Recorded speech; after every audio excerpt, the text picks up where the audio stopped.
그래서 서로 너무 막장급으로 욕을 심하게 해서 제외가 안 되지 않냐 하시는데 아니에요. 거의 90% 이상은 제외됩니다. 안녕하세요. 서영 기자입니다. 나이 28살, 성별 여자, 나이 26, 성별 남자로 동갑내기 커플입니다. 만나게 된 계기, 서로 얼굴만 알고 지내다 어느 순간 서로 연락을 하게 되었고 술 먹다가 서로 반했고 전 남친이 먼저 고백함.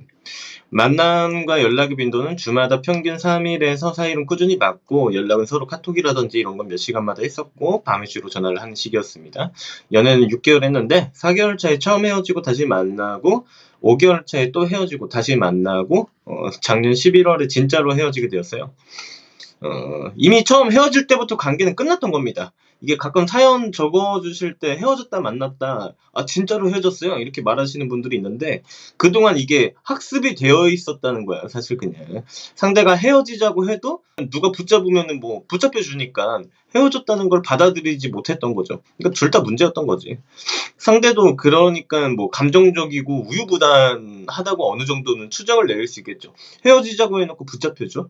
뭐 어떤 문제에 대해서 시스템은 우리가 개편이라든지 뭐 근본적인 원인 해결 없이 감정적으로만 그렇게 계속 만나다가 이제 도저히 안 되겠어 또 헤어지자고 하고 이번엔 진짜로 그 문제가 이제 질릴 대로 질려가지고 이제는 안 붙잡히는 거겠죠.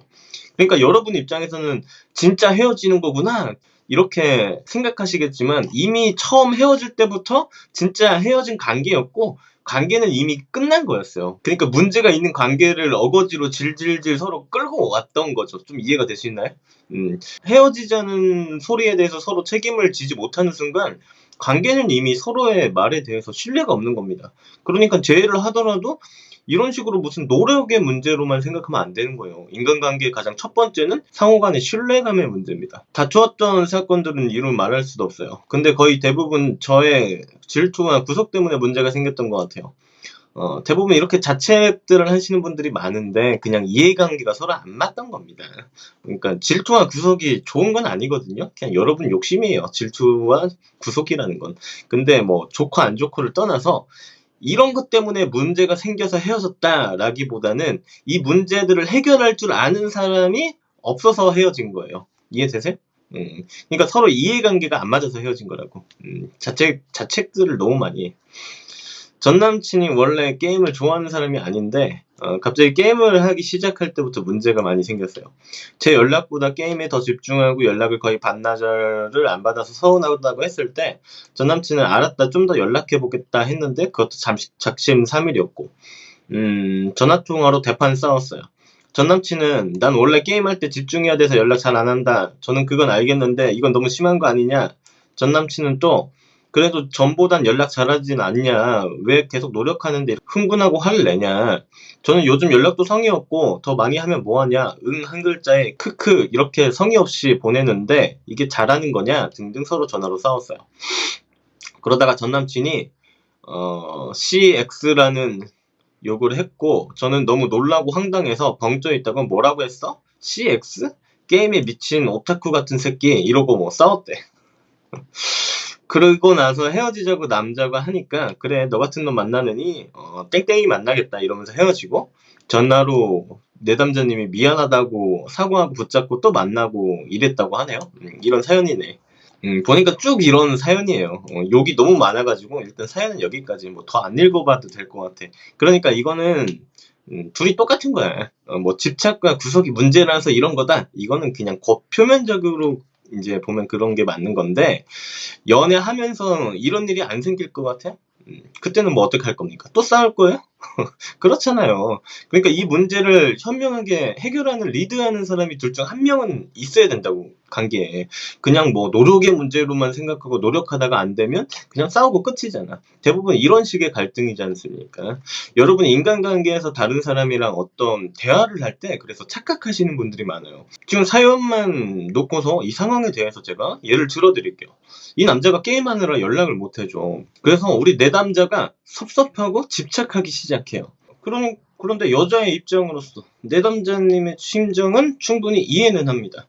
나랑 연락도 안 하고 내 연락보다 게임이 더 중요한가? 이렇게 생각할 수도 있고 같이 데이트하고 싶은데 하루 종일 게임만 하고 앉아있고 그럴 거면 게임 캐릭터랑 사귀던가 왜 도대체 나랑 연애를 하는 걸까? 날 사랑하지 않는 건가? 이렇게 생각할 수도 있죠.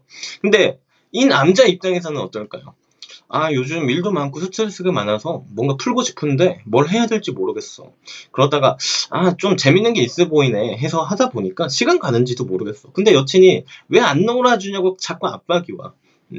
여자친구가 점점 그래서 스트레스라고 인지되기 시작해. 그래도 내가 신경을 못 써준 것 같아서 나도 나름 그래도 노력한다고 했고 노력은 실제로 했어. 근데 돌아오는 건 더 노력하라는 채찍질과 비난뿐이야. 그러니까 난 더 지쳐. 말도 안 통해. 그러니까 이 관계를 유지하는 게 맞는 건가? 라는 생각이 들 수 있죠. 이런 문제는요, 누가 더 잘했고 못했고로 판단할 문제가 아니에요. 그건 진짜 그냥 정답병 걸린 환자야. 근시안적인 해석이고 문제를 해결할 수가 없어요. 아니, 누가 더 잘했으면 어쩔 건데. 상대방은 상대방 입장인 건데 어떡할 거냐고. 그러다 보니까 대부분 어떡합니까? 아, 그래. 네 입장은 알겠는데 근데 내 입장은 이래. 이러면서 자기 입장을 얘기하기 시작해요. 그러니까 서로 자기 입장을 얘기하게 되는 거죠. 애초에 서로 이해관계가 달라서 벌어진 일이잖아요. 근데 서로 이해해달라고 자기 입장을 이렇게 얘기하다 보면 이게 깊숙이 들어가게 되면 어떤 일이 벌어지냐면 그러다가 의견이 계속 충돌하고 서로 아무리 설득해도 말이 안 통하니까 감정적으로 변하게 되고 욕까지 하고 이렇게 관계가 파탄 나는 거지. 아, 야, 도저히 안 되겠다. 야, 너랑 나랑은 도무지 말이 안 통해. 너무 달라. 아, 꺼져. 그만하자. 이런 말이 나올 수밖에 없는 거죠. 근데 대부분의 사람들이 이렇게 대화로 해결하면 될 거라고 마치 생각들을 합니다. 근데 이게 이렇게 대화를 나눈다고 해결될 일일까? 여러분 한번 생각을 해보세요. 아니에요. 누군가 그럼 우리 이렇게 하자라는 결정을 내리는 사람이 있어야 돼요. 그러니까 내담자님 입장에서 사실 이 남자 상태에 대해서 체크를 해볼 수도 있는 거 아닙니까? 갑자기 이렇게 연락도 안 되고 나랑 잘 안 만나는 거 보니까 좀 에너지가 부족하고 스트레스가 많은가? 라고 인지하고 좀 상태가 안 좋으면 서로 서비스 중단하고 쉴 시간을 준다든지 또는 지금 이 남자가 내담자에게는 사실 자격이 없는 행동을 하는 거지 않습니까? 남자친구로서 전혀 서비스를 제공을 못하고 있는 거잖아요. 그럼 다른 남자를 만나고 다른 남자를 선택해도 되는 거고요. 여러분이 이런 문제에 대해서 또 하나 궁극적으로 생각해 보셔야 될 게 과연 내가 이런 식으로 연락 안 준다고 서운해하고 집착하는 거 충분히 그럴 수 있어요. 너무 공감해. 나도 그랬으니까. 그런데 이걸 상대방한테 이런 식으로 여러분이 토로하는 게 과연 여러분 본인에게 이득인 행동일까를 생각을 해보세요. 이게 과연 매력적인 행동일까를 생각해 보세요. 좀 우리가 어떤 행동을 할 때 이런 부분을 생각해 봐야 되지 않을까? 심정은 충분히 이해한다니까. 근데 그게 질리는 행동일지 매력적인 행동일지에 대해서 좀 현명하게 생각해 볼 필요가 있다. 그래서 서로 너무 막장급으로 욕을 심하게 해서 재해가 안 되지 않냐 하시는데 아니에요. 거의 90% 이상은 제외됩니다. 이건 사실 여러분이 그냥 그 상황에만 몰두해서 비관적으로 생각하는 거고 이렇게까지 욕을 했는데도 참 웃기게도 제외는 가능해요. 다만 다시 연락하거나 만났을 때 태도의 문제겠지. 시간이 어느 정도 많이 지났기 때문에 욕하고 싸운 게 많이 문제가 되진 않아요. 그게 중요한 건 아니에요. 여러분이 다시 연락했을 때 태도에 대한 문제일 테고 상황적인 문제가 되기는 어렵다는 거예요. 이게 상황적으로 문제가 되는 상황은 어떤 거냐면 여러분 이런 문제가 이제 겹친들이라든지 뭐 상대방 부모님이라든지 뭐 이런 우리 어떤 주변의 인간관계에서 이렇게 막 욕하고 뭐 이러다가 헤어졌다 이럴 때는 많이 문제가 됩니다. 이런 거는 그래서 상황이 어떻게 될지 조금 진단을 자세히 할 필요가 있어요. 그런데 둘이서만 이렇게 치고받고 싸웠다? 이거는 제외는 거의 8, 90%는 다시 되는 경우가 많다. 그리고 실제로 그런 사연이 아주 많다. 근데 제가 아까 말씀드렸듯이 관계를 좀 이렇게 끌고 갈 줄 아는 사람이 있어야 또 안 헤어져요. 안 그러면 또 욕하고 헤어집니다. 그런데 이제 뭐 어떤 분은 다시 재회하실 때 서로 연인 관계에서 욕은 하지 말자. 라는 기준을 제시하는 분들도 계신데 그건 상당히 쓸데없는 노력이다. 욕이 안 나오는 상황을 만드는 것이 근본적인 원인이다. 그러니까 욕을 하고 싶어서 욕을 하는 게 아니잖아요. 그러니까 뭐 바람도 마찬가지다. 바람을 피고 싶어 환장해가지고 연애를 하는 사람이 어디 있어요. 바람을 피게 된 상황이 문제인 거지 근본적으로. 그러니까 애초에 이 남자가 욕이 입에 붙어있는 남자라면 모르겠는데 그건 아니었잖아요. 내담자님도 욕하고 싶어서 욕한 것도 아니고 입에 욕이 붙어있는 여자도 아니고, 그래서 욕을 아무리 하지 말자, 이건 그냥 1차원적인 처방이고, 근본적인 원인이 개선이 되면 알아서 욕을 서로 안 하게 됩니다. 그런 행동을 굳이 해서 이득적인 게 뭐가 있어. 누가 자기 연인한테 욕하고 싶어서 욕하는 사람이 어디 있습니까? 그렇지 않습니까? 지 승질대로 안 되니까 욕하는 거지. 자, 오늘은 이렇게 사연 분석 마치겠고요. 연애 비타민 시온이었습니다. 감사합니다.